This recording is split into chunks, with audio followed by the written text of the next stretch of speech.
Verset 1. Ces promesses dont parle l'apôtre sont celles qu'il a citées, 2 Corinthiens 6.16-18.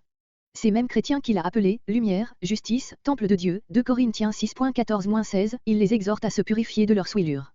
Par là il nous montre, d'une part, que le combat dure autant que cette vie d'épreuve, et, d'un autre côté, que l'assurance du salut, fondée sur la justification par la foi, est inséparable d'une sanctification toujours progressive. Les souillures de la chair et de l'esprit sont en général celles du dehors et celles du dedans. Ces paroles condamnent également une orgueilleuse spiritualité, qui méprise les précautions dans les choses extérieures et le pharisaïsme, qui, tout occupé de ce qui frappe les regards, se met peu en peine des péchés du cœur. Verset 2. Comprenez-nous, nous n'avons noué à aucun de vous, je ne vous accuse pas, je vous aime trop pour cela, je suis même rempli de confiance et de joie à votre sujet, 2 à 4. Cet amour nous a inspiré la plus vive inquiétude à votre égard, des combats, des craintes, mais Dieu nous a consolés par l'arrivée de Tite, et quand il nous a raconté votre ardent désir, vos larmes, votre zèle, notre tristesse s'est changée en joie, 5 à 7. Verset 2 à cet amour et confiance de l'apôtre. Le verbe grec signifie comprendre, contenir, faire place, accueillir, ainsi Matthieu 19.11, faites-nous accueil dans vos âmes, à nous et à la vérité, élargissez vos cœurs pour que nous y ayons place, 2 Corinthiens 6.11-13. Cette prière de l'apôtre a surtout rapport à ce qui va suivre. Grec, tiré du profit de personne. Ce sont là, sans doute, des réponses aux accusations des adversaires qui disaient de Paul, il est injuste envers plusieurs, il leur fait tort, il les offense, il en conduit d'autres à leur ruine par trop de sévérité, par exemple 1 Corinthiens 5, enfin il cherche envers tout des avantages terrestres. Avec quelle douceur il repousse ces indignes reproches, toujours animé de l'esprit de son maître, au milieu de la bonne et de la mauvaise réputation, 2 Corinthiens 6.8. Verset 3. Grec, pour votre condamnation. Je ne me justifie pas pour vous accuser, ou bien, je ne veux pas dire que vous ayez cru ces calomnies, verset 2, ou que vous les ayez propagées, car, je vous l'ai déjà dit, notre affection est à la vie et à la mort. Dans quel sens, voir 2 Corinthiens 6.12, comparer 2 Corinthiens 5.14, 2 Corinthiens 5.15, 2 Corinthiens 4.12. Verset 4. Grec, beaucoup de franchise, de hardiesse, par la confiance du cœur. La cause spéciale de cette consolation et de cette joie qui déborde, est indiquée au verset 7 à 9. Verset 5. Grec, notre chair n'avait aucun relâche. Voir, sur ce voyage en Macédoine, 2 Corinthiens 2.12, 2 Corinthiens 2.13, note. Combat contre les adversaires de l'Évangile, crainte sur les résultats de sa première épître aux Corinthiens. Verset 6. Qui apportait de bonnes nouvelles de Corinthe, 2 Corinthiens 2.13. Les humbles signifient ici, selon un hébraïsme, ceux qui sont abaissés, attristés, misérables. Ce sont ceux-là que Dieu console. Verset 7. Ou, en sorte que je me suis plutôt réjoui, ma tristesse et mes inquiétudes furent changées en joie. Ce verset décrit l'impression faite sur l'Église par la lettre de Paul, comparé verset 11. Cet ardent désir avait pour objet de revoir l'apôtre, d'apaiser sa douleur. Les larmes, ou même grecques, lamentations, étaient causées par le chagrin occasionné à Paul. Le zèle exprime une sorte d'enthousiasme qui s'était réveillé dans les cœurs pour le grand serviteur de Dieu, ou l'ardeur qu'il mettait à le justifier des fausses accusations, verset 2. Verset 8.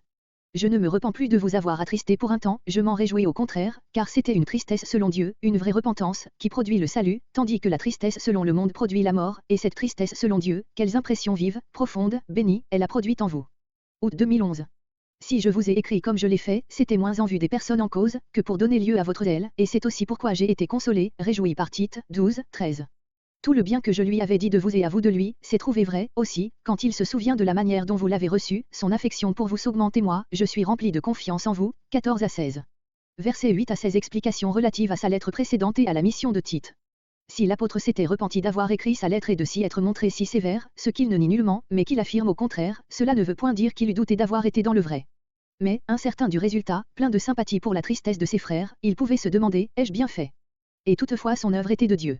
C'est ainsi que plus d'un serviteur de Christ, après quelque acte de sévérité accompli dans la foi, voyant la douleur qu'il a causée, peut, dans ses courtes vues et par amour pour ses frères affligés, craindre d'avoir été trop loin. L'exemple de l'apôtre nous montre que, dans ces cas-là, ce n'est pas une stoïque insensibilité qui est la vraie disposition d'un ministre fidèle, même s'il a la conviction d'avoir bien agi. Calvin, prenant le mot se repentir dans le sens de éprouver de la douleur, écarte l'idée du repentir proprement dit ou du regret et périphrase ainsi ce passage, quoique je vous ai froissé malgré moi et que j'ai éprouvé de la douleur d'avoir été forcément dur envers vous, je ne m'en afflige plus, car je vois que je vous ai été utile, verset 9. Mais à quoi bon forcer les termes au lieu de leur laisser leur sens naturel? Pour sauver une certaine théorie de l'inspiration. Ne vaut-il pas mieux la réformer d'après l'écriture même?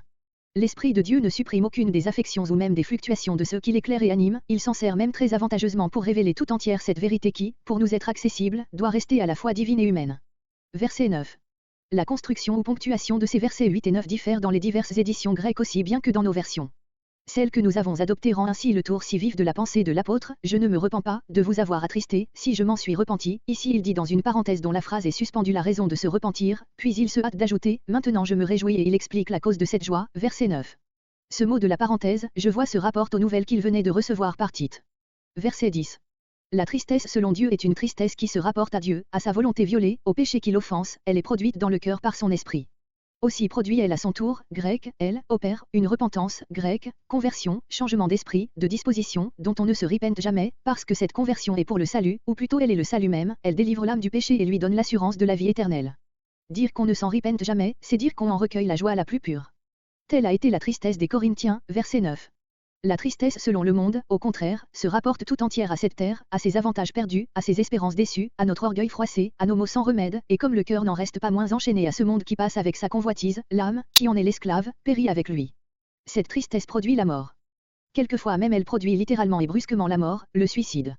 Quelques interprètes rapportent les mots, dont on ne se repente pas, non à repentance, mais à salut. C'est plus grammatical peut-être, mais c'est rendre fade la pensée. Qui a l'idée de se repentir du salut? La pensée si applicable aux Corinthiens et exprimée par une piquante antithèse, est effacée par cette construction. Verset 11. Tous ces sentiments et ces actes, résultats de la première lettre de l'apôtre, avaient pour objet le pécheur scandaleux jusqu'alors toléré dans l'Église, 1 Corinthiens 5.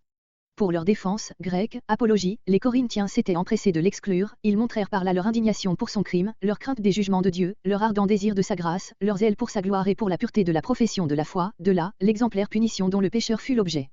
C'est ainsi que les églises se réveillent et prouvent que la vie de Dieu est en elles. Non pas tout, sans doute, ni au premier abord, puisqu'il avait fallu la première lettre pour les réveiller, mais ils s'étaient si bien purifiés, que l'apôtre leur en tient compte largement.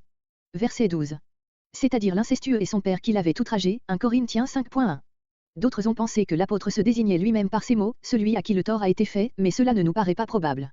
Il ne s'agissait pas seulement, dit l'apôtre, de ce cas spécial, ni du châtiment du coupable, mais il y allait de la pureté et de la vie de l'Église entière et de la fidélité de mon apostolat devant Dieu. Par ces paroles conciliantes, Paul s'efforce d'écarter toutes les personnalités et leurs blessures, pour concentrer l'attention de tous sur la gravité de la chose. Le texte supporte, que fut manifesté notre empressement pour vous, au lieu de, votre empressement pour nous. Les autorités et le contexte sont pour la leçon ici rétablis. C'est précisément de ce zèle des Corinthiens que parle l'apôtre, versets entre 11 et 13. Verset 13.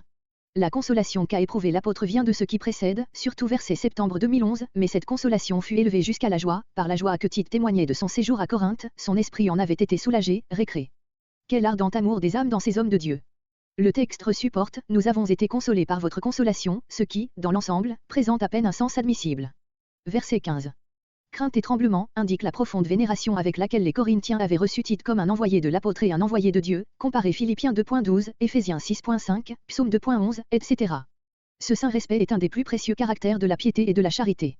Il est rare de nos jours entre les chrétiens. Verset 16. Ou, être plein de courage à votre sujet.